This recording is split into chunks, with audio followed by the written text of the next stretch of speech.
लोगों को बतला दें कि भोजपुरी के पावर स्टार पवन सिंह का न्यू सॉन्ग सरिया के पीन का टीजर रिलीज़ कर दिया गया है बेस्ट भोजपुरी की यूट्यूब चैनल से। तो इसी के बारे में बात करते हैं, तो वीडियो को लास्ट तक बने रहें। और आप लोग ने अभी तक इस चैनल को सब्सक्राइब नहीं किए हैं तो चैनल को सब्सक्राइब कर लें।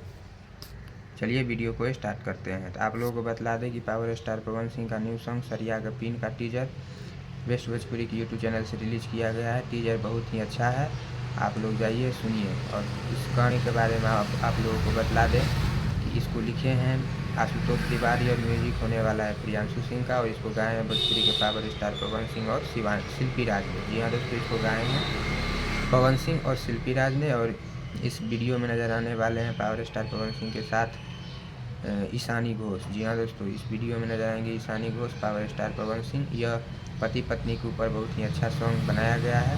तो आप लोग जाइए इस सॉन्ग के टीजर को देखिए। और फुल वीडियो सॉन्ग को कल सुबह रिलीज़ किया जाएगा बेस्ट भोजपुरी से। जी हाँ दोस्तों, फुल वीडियो सॉन्ग को कल सुबह रिलीज़ कर दिया जाएगा।